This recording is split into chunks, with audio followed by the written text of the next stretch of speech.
At your age, with no position of responsibility, someone as incompetent as you is not needed in our company. I have prepared a termination letter and we will pay severance. Pack your things and leave immediately. I silently endured the president's abusive tirade. Arguing with such a person is futile. Understood? I'm terminated, I calmly stated. I quickly packed my belongings and left the office. To an outsider, I might appear as a defeated loser at the mercy of the president, but I had already grasped her vulnerability. I am Caroline, 48 years old. Most women my age are married with grown children or even becoming grandmothers, but I am still single. I have had my share of romantic relationships, but simply never ended up married. Not that I completely lacked the desire, but with a fulfilling job and wonderful colleagues, I was content. However, a drastic change occurred a few months ago. My company is family-run, with executive roles filled exclusively by the chairman's relatives. The chairman's son, daughter, and their spouses all held sway. This didn't mean that we, the non-relatives, were treated poorly. Indeed, it was possible for us to climb the ranks. The chairman's charismatic leadership kept the company well-knit, and we had no major complaints. In fact, the bond among colleagues was strong, and we worked together daily with united effort. But when the chairman suddenly passed away and his son took over as chairman, the company faced an unexpected turn. The new president was Helena, the chairman's daughter. She was previously unknown to the company, and many of us were shocked that such an outsider was appointed. However, we learned that she had been quite successful in her previous job at a top-tier company and joined ours at an opportune time, which made us somewhat understand the decision. At 38, Helena was also single, and my colleagues speculated about her character.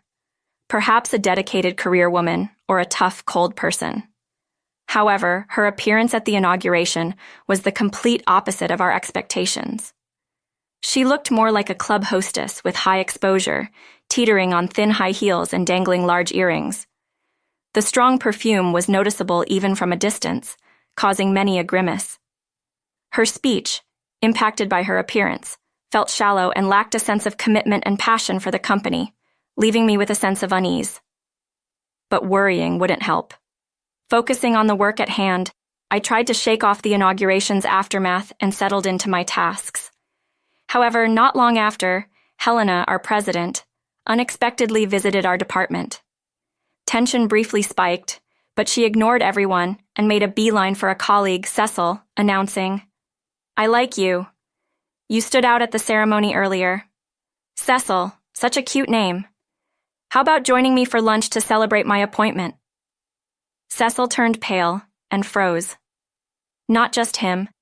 Everyone there lost their words and stood like statues. What was the president even saying? That was the atmosphere. "Oh, don't look so surprised. Shocked to be invited by the president? I find that quite endearing," Helena continued, before grabbing Cecil's arm, intending to leave. Cecil interjected, "Please wait. I appreciate the offer, but I have urgent work to finish this morning. Could we possibly wait until break time?" It was barely past 10 a.m., too early to abandon work for a lunch outing. "Is your work really that urgent? If so, someone else can handle it. Lunch with the president is far more valuable to you. I'll teach you what to prioritize," she insisted, pushing Cecil along despite his reluctance. By the time they returned, it was past 2 p.m. Cecil, 38, divorced a few years back and now single, was admired for his refined looks, growing more handsome with age. Many female colleagues harbored secret crushes on him, rejoicing at his divorce as it meant he was back on the market. While Helena's fondness for Cecil might be understandable, her behavior was unbecoming of a president. It was a revealing day, highlighting Helena's true character. To make up for the morning's disruption, Cecil ended up working late, a consequence of Helena's actions that benefited no one. "I reserved a wonderful French restaurant for us today, the one with the chef I mentioned before. We better hurry or we'll be late," Helena would often appear, forcibly taking Cecil out for lengthy lunches. "Cecil, you look so dignified while working. What are you working on now?" As this became a regular occurrence, she began occupying the seat beside Cecil, disrupting his work with her chatter.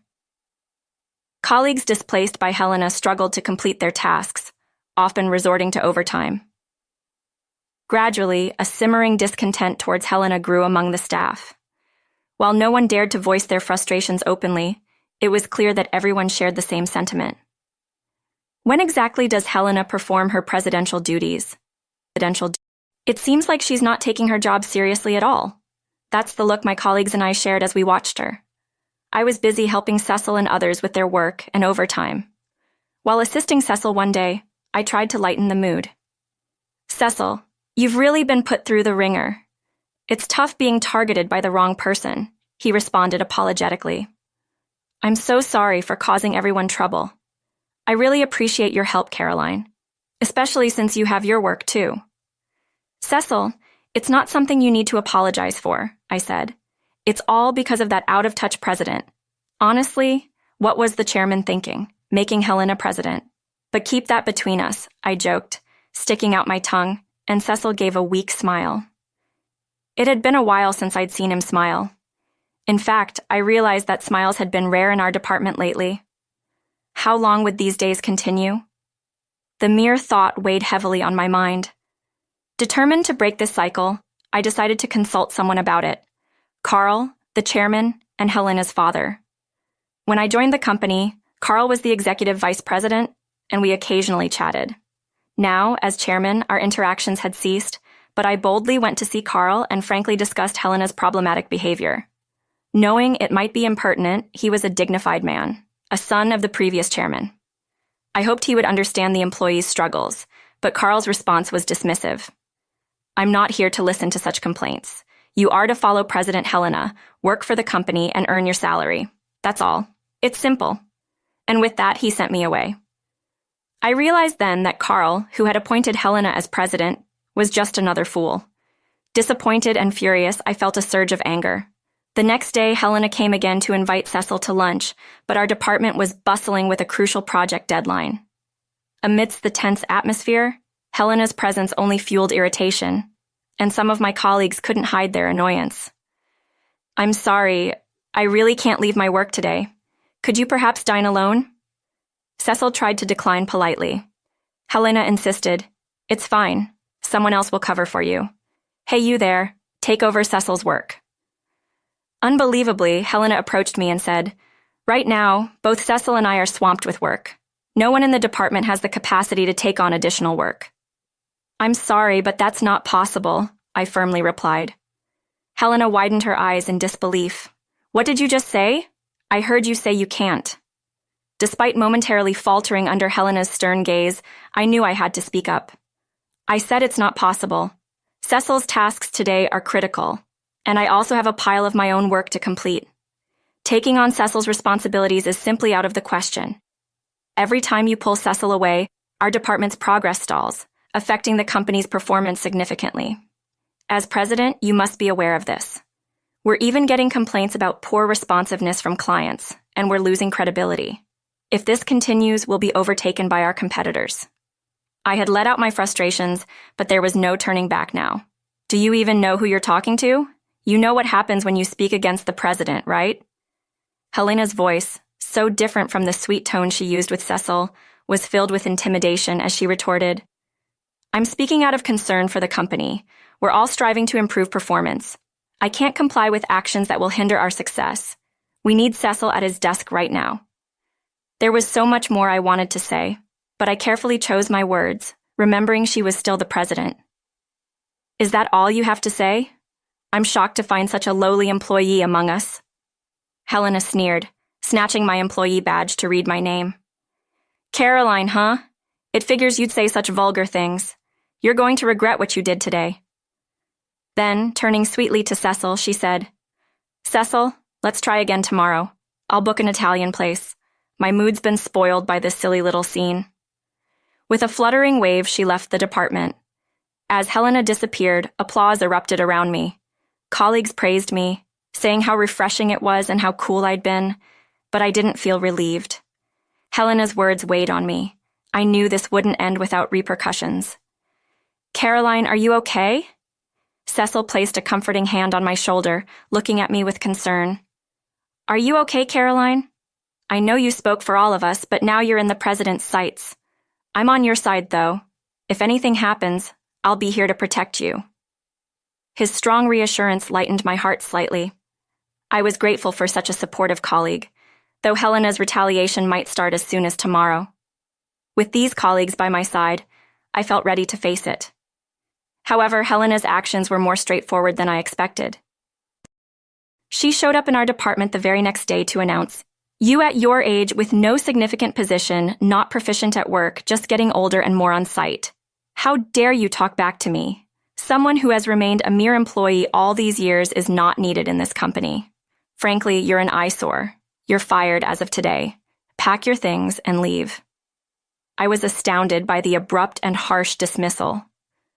"Fired?" I echoed in disbelief. Helena, with rough breath, pulled out a piece of paper. "Yes, but it's not wrongful termination. Don't bother suing. Here's your termination letter and we'll even pay severance. Now hurry up and leave." As Helena ranted, "That's too much. President Caroline, our moral support indispensable to this company." Cecil stepped up, fists clenched. Helena scoffed. "Cecil, you're mistaken if you think it's good to side with such an incompetent woman. It seems you've been influenced by her because you've worked together for too long. How pitiful. She's a detriment to this company. It's only right she's fired." I stood silently, absorbing Helena's verbal abuse. Arguing with someone like her was futile. "If you say my presence is detrimental to the company, then I must accept my dismissal," I replied calmly, quickly packing my belongings and leaving. Though I couldn't suppress my intense anger, I was determined not to let this end here. I had already identified Helena's weakness. The next day, I welcomed a refreshing morning, had breakfast, and cleaned my house. It should be about time, I thought, glancing at the clock. As it struck 10 a.m., right on cue, my phone rang. The company's number flashed on the screen. The caller was easy to guess. It must be Helena. Slowly, I answered. "Caroline." "Oh, thank goodness you picked up. Listen, about the firing yesterday, it was just a joke. I never imagined you'd take it seriously and actually not show up today. I'll overlook your tardiness, so please come to the office as usual." Helena spoke in the same controlling tone she used with Cecil. "You're so honest, Caroline, to take such a joke seriously." Helena's voice quivered slightly. "It wasn't a joke. I have the signed termination letter. Does the company sign such things as a joke? If so, that's a terribly irresponsible company. A president who flirts with male employees and publicly humiliates an employee is disgraceful. I want nothing more to do with such a company." Helena was speechless at my words, so I pressed further. "I know everything that happened this morning in the office and that you'd come crying to me for help. I had heard all about it from Cecil. Today was an especially important day for presenting our company's best product to a crucial client. Success would significantly boost our company, while failure would allow competitors to leapfrog us to industry leadership." It was such an important presentation, even Helena must have recognized this importance as she attended the morning meeting. To motivate everyone, she asked who was in charge of the presentation, but no one came forward, and the room fell silent. Of course, I was the presenter.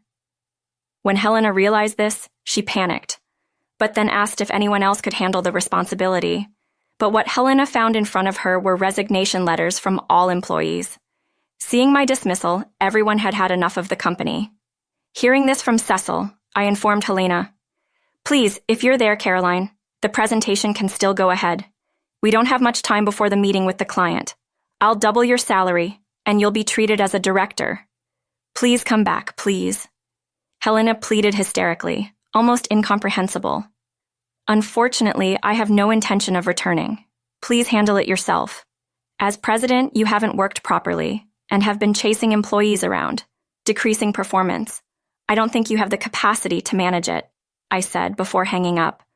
I dismissed her further calls without hesitation. It would be interesting to see how she managed alone. That evening, Helena and Carl came to my house.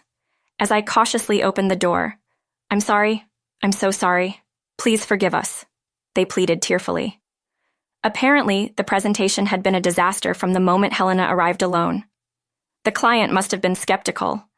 Just minutes into the presentation, they stormed out, disgusted with Helena's incompetence. They said they'd reconsider if you were involved. Caroline, please, for the company's sake, come back, Helena pleaded. My anger erupted. For the company? How can you say that? You've disrupted employees' work, fired me for speaking up, and caused everyone to turn against you due to your arrogance. This is the result of your actions. Please leave. As I attempted to close the door, Helena sprang up. It's all because you interfered with my lunches with Cecil, embarrassing me in front of everyone. That's why I fired you. You got in the way of my lunches with Cecil, that's all it was. What a childish notion. I knew it, but hearing it directly from her made me feel sick. I'm begging you to come back.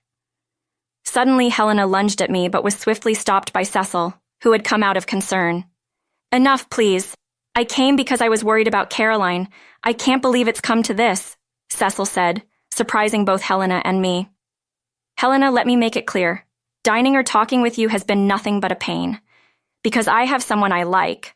I've told you many times, but you only looked at my appearance and never listened, Cecil confessed, leaving Helena paralyzed. Caroline and the other employees who resigned have already found new jobs.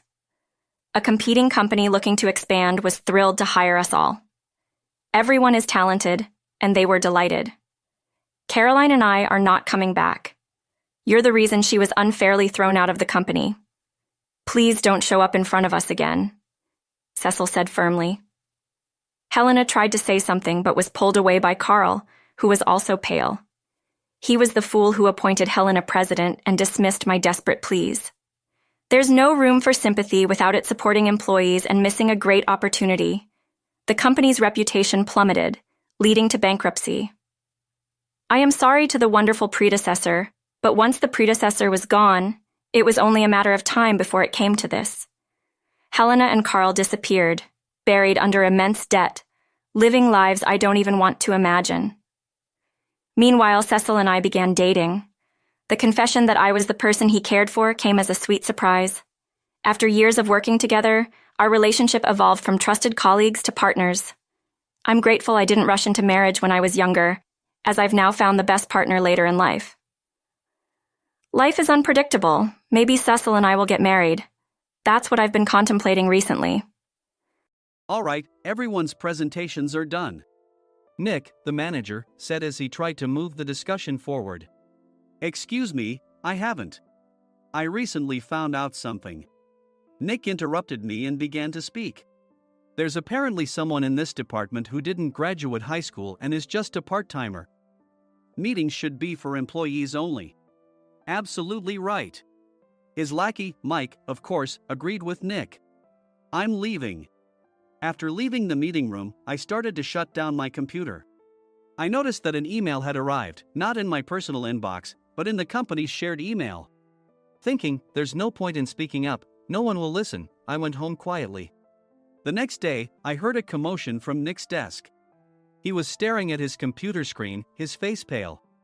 Nick? Is something wrong? Mike looked at the screen with him.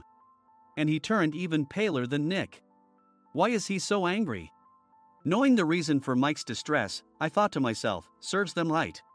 My name is Adam. My mother passed away when I was in the 9th grade, and I was raised by my father. Well, you could hardly call it being raised. After my mother passed, my father changed. He drowned his sorrows in alcohol, and though he still went to work, he squandered our living expenses on horse racing. Because of that, I had to start working part-time as soon as I entered high school. Every month, I went to the convenience store with bills in hand that couldn't be auto-deducted from my father's account. Even though I endured it because I didn't want to be alone, I reached my limit in my 2nd year of high school and dropped out. I found a live-in job at a distant inn. Thank you for everything. The day I left home, my father, still staring at the TV, spoke. Take care. That was our last conversation. Back then, 18 wasn't the age of majority, so I needed my father's permission to work, and I couldn't hide my place of employment. Yet, my father never visited me even once. I kept working just to survive, and before I knew it, I was 42. Years of hard work paid off, and I was transferred to the headquarters. I was thrilled to be recognized by the company, as I thought I'd be working in the field until retirement due to my lack of formal education. Listen up. Our work can change the future of our employees. Don't drag us down. On my first day after the transfer, Nick, dressed in an expensive suit, spoke sternly. There was a reason for this. Our inn was located in a prominent tourist destination, known so well that everyone in the state could sing its commercial jingle. At its peak, we had 5 locations within the state. But that was long ago. Due to financial difficulties and aging facilities, only the place where I had worked for many years and the original establishment remained. I was prepared to lose my job anytime, but now there was a glimmer of hope. With the rise of social media, the tourist area where the inn was located started gaining attention again. Depending on how hard the sales department, where I was transferred, worked, we could either thrive or be forced to give up this prime location to the new hotel chains continuously popping up. For Nick, who had switched careers from another industry to strengthen our sales, this was a battle he couldn't afford to lose. I understood why he had to be strict. I will do my best. Nick sneered at my enthusiastic declaration. Did you not hear what I said? I'm sorry. I thought I was listening carefully. Out of habit from years of customer service, I apologized reflexively, though I had no idea what had offended him. Someone was watching me with a smirk. In this department, there are those who are expected to excel and those who have been shoved here because they have nowhere else to go. You are the latter. It was Mike, the section chief. He's 7 years younger, at 35. But he was called to headquarters much earlier than I was and had been moving around within the headquarters ever since. I'm not jealous, but I can't accept that he's my boss. Graduating from a prestigious university, he has an unusually high pride and caused many problems as a newbie, making things very difficult for me when I was the front desk leader. When I found out Mike was transferred to the sales department a month before me, I was disheartened. Mike is right. With just a middle school diploma, there's not much you can do. Don't even think about achieving results. As if I didn't exist, Nick remarked, I'm thirsty. Mike eagerly ran to the coffee maker. It seems Mike is Nick's lackey. I regretted being happy about my transfer to headquarters, wishing I had stayed on site forever. Send a direct mail to every company on this list by the end of the day. Nick only assigned me tasks that even a new graduate could handle. What? There are over 1,000 companies. You want me to send to all of them by today? Yes, if you and your fellow misfits split the work, even those with nowhere else to go should finish by today. I glanced at the employees typing away expressionlessly. They were worn out from customer service, only thinking about leaving on time, or were women reassigned after having children, with zero motivation for work. Even Sam, a new graduate from the same university as Mike, who was supposed to be among the expected achievers, had no enthusiasm for the job, having joined the company wanting to do customer service. I don't care what they say, I plan to quit anytime, he said. Only Nick and Mike were highly motivated, making all the decisions between the two of them. I originally only wanted to work at the inn to survive and had no particular attachment to this job. I swallowed my words, thinking I had no right to reprimand them. About a month after the transfer, Nick told us with a frustrated look. To commemorate the 50th anniversary, we've decided to create a plan exclusive for one group per day. Originally, Mike and I were supposed to come up with it, but our president, Mr. Thompson, insists on hearing everyone's opinions. So, you all get a chance. As Nick explained, Mike began handing out prints.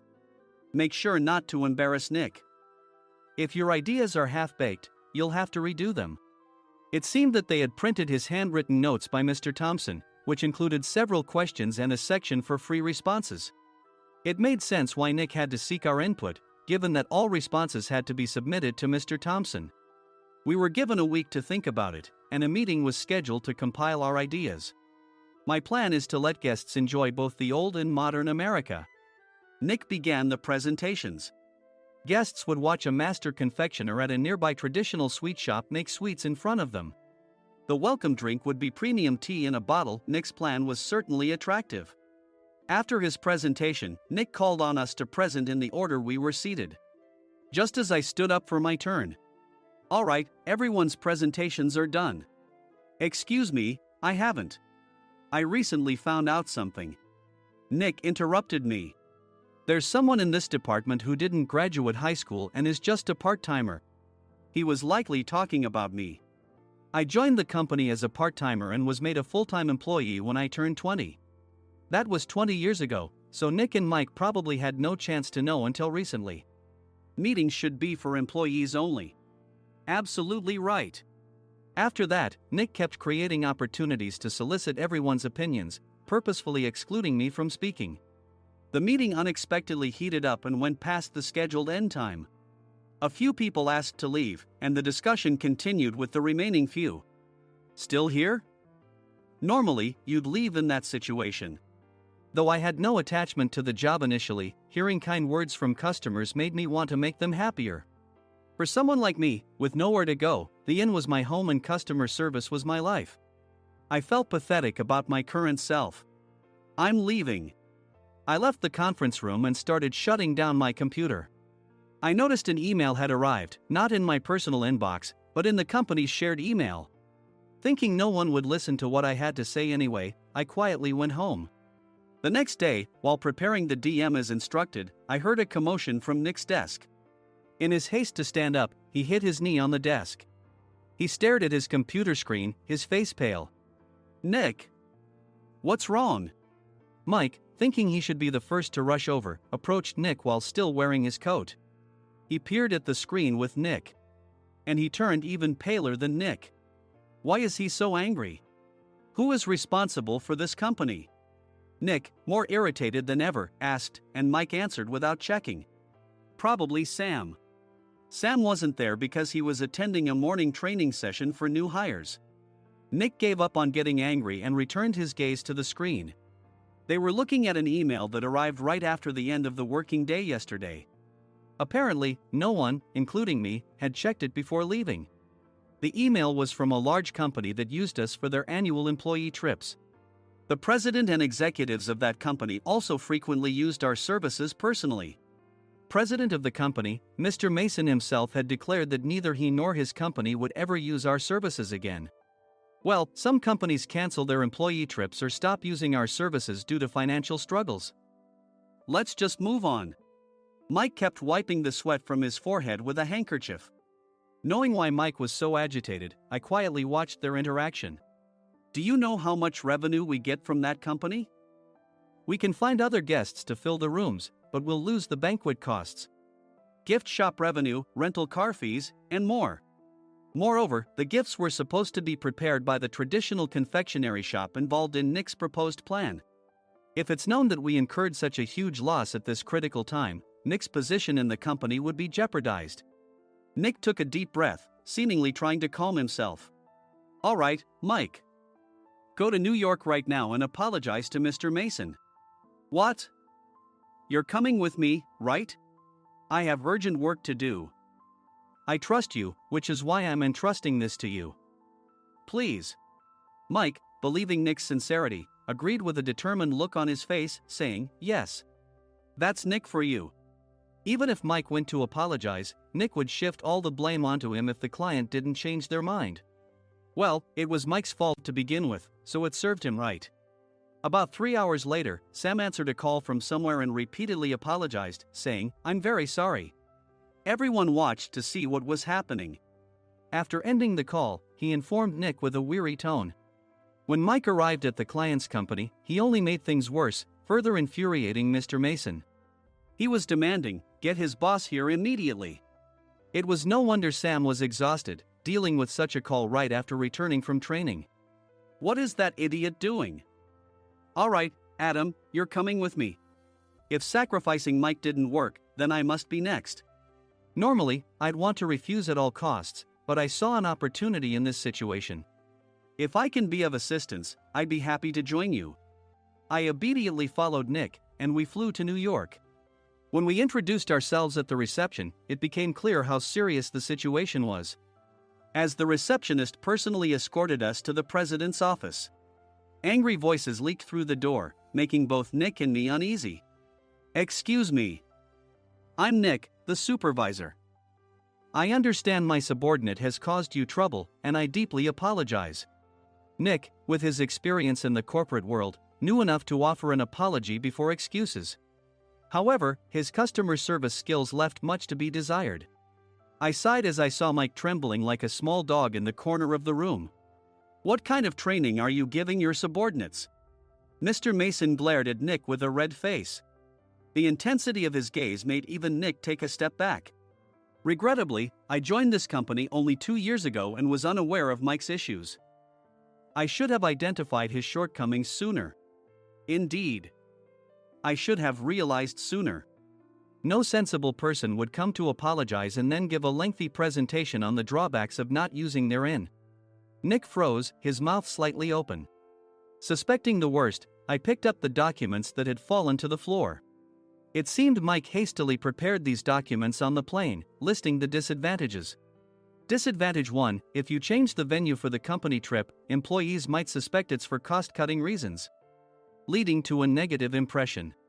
Reading it aloud half-jokingly, Nick snatched the papers from my hand and checked the contents with a furious expression. Among the stack of documents was a receipt from a nearby convenience store's copy machine. I felt a pang of dread, hoping he hadn't shown the receipt as well. What do you think he said when I asked what kind of nerve he had to do this? I'm very sorry.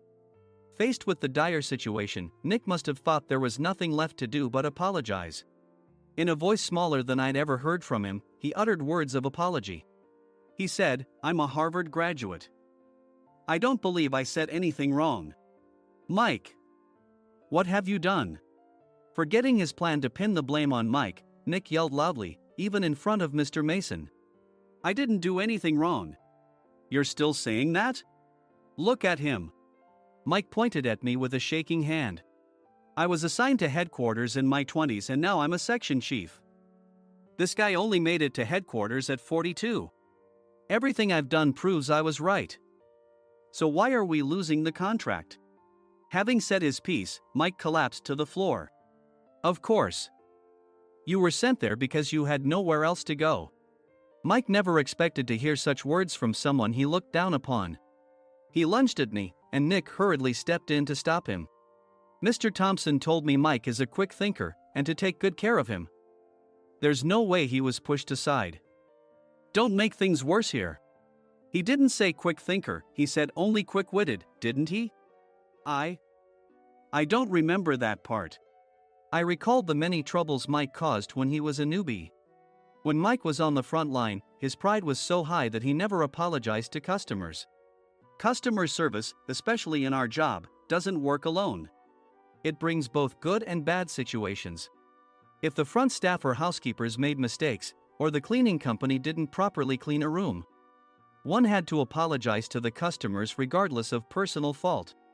Mike, in such situations, would never apologize, insisting he wasn't at fault. This often angered customers, and as the front desk leader, I frequently had to apologize on his behalf. He caused complaints and disrupted operations, which is why he was quickly moved to headquarters. In departments where he didn't interact directly with customers, his quick thinking was beneficial and things went well. But it seemed his flaws were starting to show. Corporate reservations are supposed to be entered into the system by the sales representative. But a quick check yesterday revealed that more than 10 items were missing from the client's reservation. The handover document clearly stated what needed to be prepared. Why didn't you enter it into the system? Why do we have to give them special treatment? Filling rooms near the banquet hall, setting up all the food in advance. Specifying the brand of wine, they're too demanding. No wonder he always angered customers, I thought, feeling a headache coming on. Grouping them in rooms near the banquet hall is for our benefit too. It makes it easier for the staff to set up beds and serve breakfast since everyone's schedule is synchronized. As for the other requests, Mr. Mason suggested them to lighten our load. I didn't know that. Nick finally seemed to realize that Mike was the one who had angered the client. What did you say to them? I just told them we wouldn't give them special treatment anymore. We shouldn't waste effort on things that don't bring in money. I was utterly exasperated at his lack of understanding of customer service. Of course, we shouldn't comply with unreasonable demands. But carrying over successful practices from past stays makes customers feel remembered and enhances their experience. Good memories encourage repeat visits. That's part of our job. I looked down at Mike, who was sitting on the floor. In our job, nothing is a waste. Mr. Thompson likely moved you to the sales department, hoping you'd finally understand this. How do you think he feels now that you failed to meet his expectations? Mike, tears in his eyes, fled the president's office. I was amazed he still hadn't apologized. You have it tough, Adam. It's okay, we're all employees of the same company. I deeply apologize for this disrespectful incident. Especially after all the care you've shown us. If it weren't for you, Adam, I really would have stopped staying here. When I heard you were moving to the sales department, I was willing to reconsider if you handled it. Seeing us talk so amicably, Nick's face contorted. Do you two know each other? Adam's service is excellent. I always requested him specifically. Normally, we don't accept specific staff requests, but we made an exception for Mr. Mason, adjusting my shifts accordingly. He had personally stayed at our hotel just before my transfer, and during casual conversation, I mentioned, I'm moving to the sales department soon. If I hadn't told him then, things could have been much worse. Please continue to take care of us. I look forward to it. On the return flight, Nick awkwardly offered me a can of beer. It's still working hours. Of course, I had no intention of forgiving him for a single beer. Nick might try to pin everything on Mike and avoid any consequences. While pondering this, a startling fact came to light. Nick, the tea bottles for the plan have arrived. I handed Nick a bottle labeled with our inn's name. They look good. What are you talking about? These are plastic bottles. I had assumed we would use the trendy, high-end bottling tea. But what arrived were ordinary plastic bottles of tea with customized labels. The only unique aspect was the label, which had the inn's name, making it look customized. Upon further investigation, I discovered that a substantial amount of money was set to be paid to the tea company. It was priced like bottling tea. Does this plastic bottle really cost $100 each? The tea inside is specially blended for us. The extra cost is for that. Wouldn't it be better to use another tea company? Or is there a specific reason we must use this one? As Nick continued to make excuses, I showed him a printed email. I informed the tea company's president, Mr. Mitchell, that we discovered irregular payments and he confessed. He said you two were high school classmates and planned to split the extra money. That idiot. Why did he confess? That's not important. You should worry about yourself, this could turn into a police matter. Opening the bottle cap, I suggested. How about calming down with this tea? It supposedly has a relaxing effect. Nick drank the tea frantically. In the following days, decisions were made about their fates. Mike was reassigned to the General Affairs Department, with no chance of transfer or promotion, as per Mr. Thompson's orders. As for Nick, since the payment to the tea company hadn't yet been made, he narrowly avoided legal trouble. Instead, he was encouraged to leave the company, and to avoid further complications, Nick submitted his resignation. Rumor has it that connections between HR departments have made it difficult for him to find new employment. Even though it was good to have those two gone, something unexpected happened in the sales department. Everyone became motivated and united in refining the 50th anniversary plan. In the end, my plan was adopted. We collaborated with the Tourist Information Center to provide personalized guides. The plan, tailored to the number of guests, was truly special for the 50th anniversary. Hey, is Adam's family coming to stay? I immediately booked that special plan for my family. Sam noticed it on the reservation list and quickly picked up on it. Yes, I'm inviting my father. That's great. I might invite my parents too. I lacked the courage to face my father just as Adam. But here, with the confidence Mr. Mason praised, I felt ready. The 50th anniversary plan was a perfect opportunity to reconnect with my father. I hoped to bring back the days when we could laugh together as we once did.